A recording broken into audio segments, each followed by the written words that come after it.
And welcome back to the Plugged In Parent Cheat Sheet. If you haven't subscribed yet for my newsletter, which comes out every single week, just press that button below, click subscribe right there. But enough with me. Let's get into our conversation because I'm so excited that Lisa Heffernan, who is one of the founders of Grown and Flown website, which I am on constantly. It's such a resource, the number one site for parents of teens and college students. And you are joining us now. And thank you for making time for us because I know how busy you are. Welcome to the Plugged In Parent Cheat Sheet. Thank you so much for having me. Yeah, I want to get into college internships or how people can use this summer to search for those in a second. But I'd be remiss because I'm such a fan of the site I just didn't do a little bit of an origin story. So tell me how you came to create the site. Okay. About 6 or 7 years ago, a close friend of mine and I were sort of bemoaning that we were in what we thought were the toughest years of parenting. We had kids in high school at the time, our younger kids, our older kids were in college, and there just was very little on the web for parents in that age.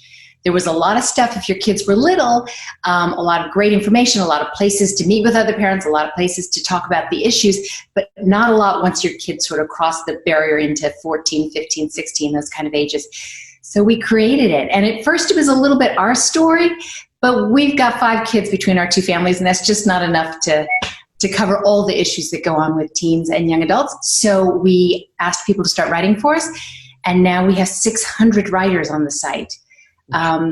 Some are parents, but many are psychologists or physicians or educators or high school teachers, college professors, people who deal with young adults and teenagers in their professional lives.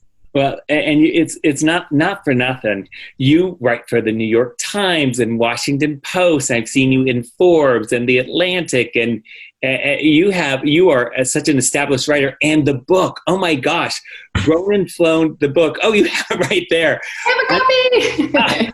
Now, you knew I'd have a copy. There's going to be a link to your website so people can go there and they can actually find out more about purchasing the book there. But tell me about the book because I actually ordered my copy just knowing that I was interviewing you. So I don't have it yet, but it looks so helpful.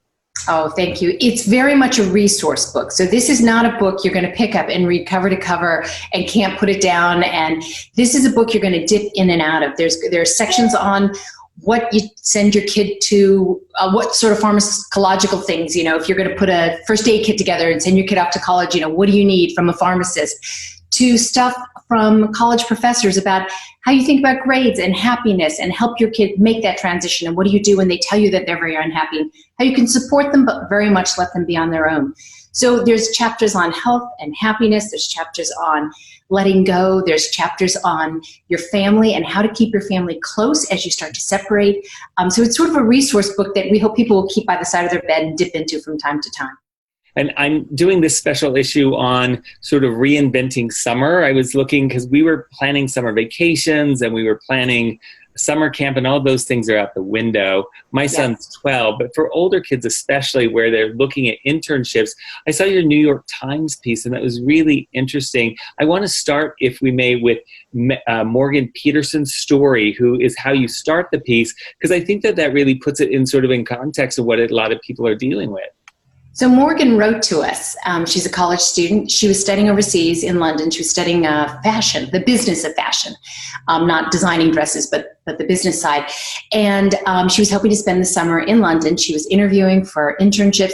And, of course, March happened. And not only is she not going to be working in London and not going to be working at the internship she wanted, but she got sent home in March. So she was in the situation that very, very, very many young adults and teenagers find themselves, where either they had an internship and it's been canceled, or it's been delayed, or they were looking and suddenly all the opportunities are gone.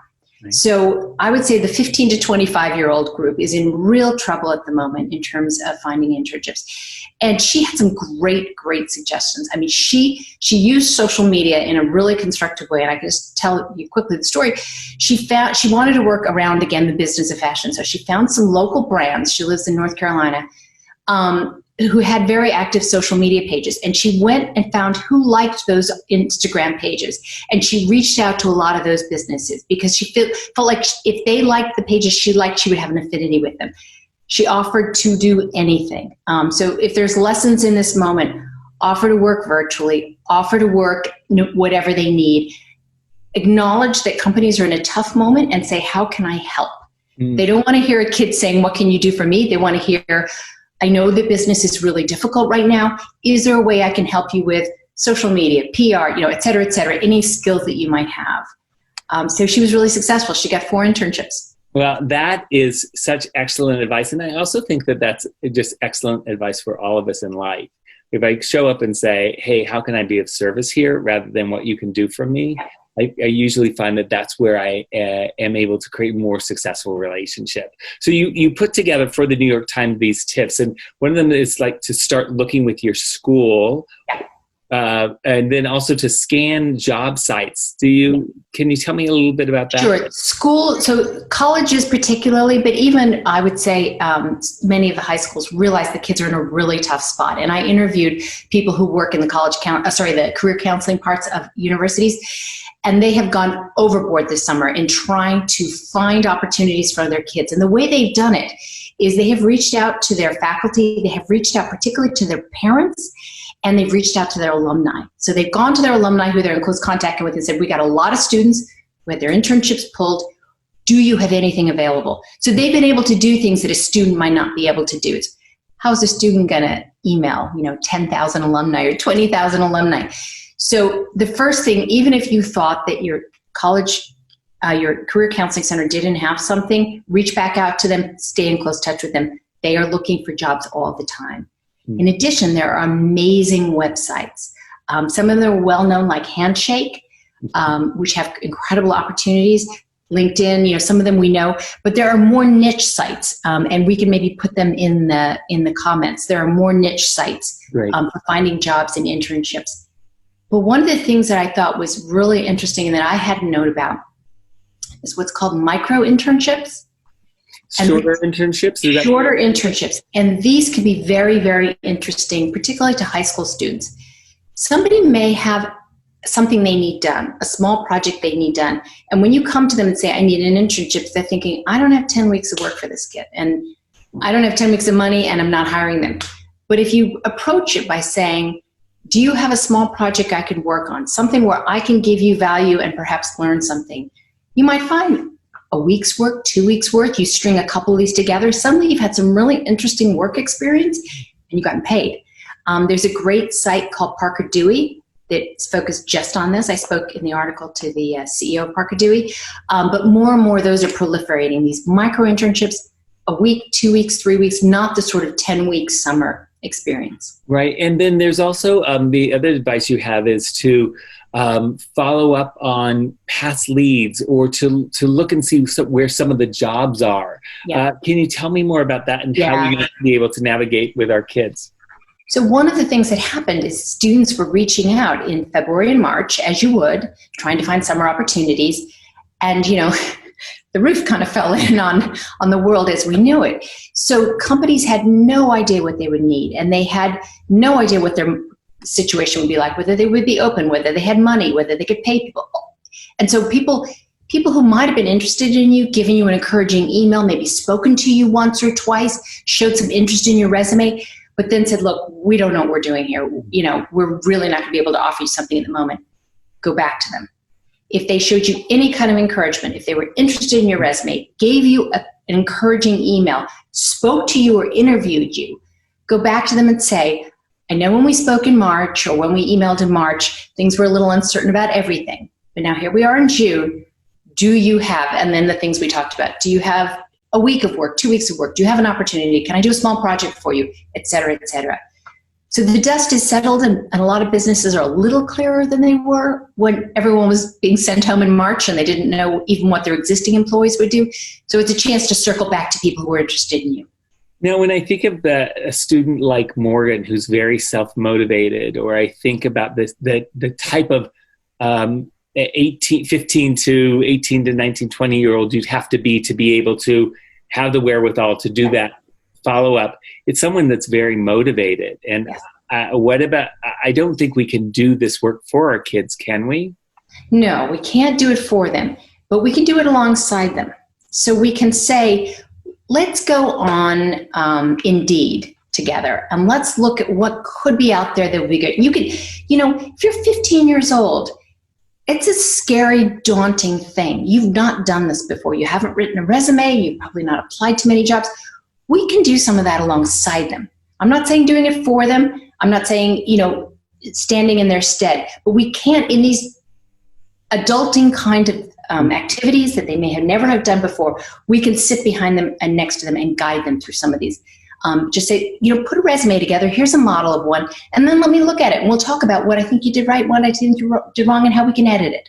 That's awesome, because I think what we're trying to do here is find ways that we're bridging the gap, ways that we can use sort of moments to actually create conversations with our kids. And I think it gives us an opportunity maybe to share with them some of our early missteps or steps along the way that that we didn't always get it right, but we certainly learned along the way.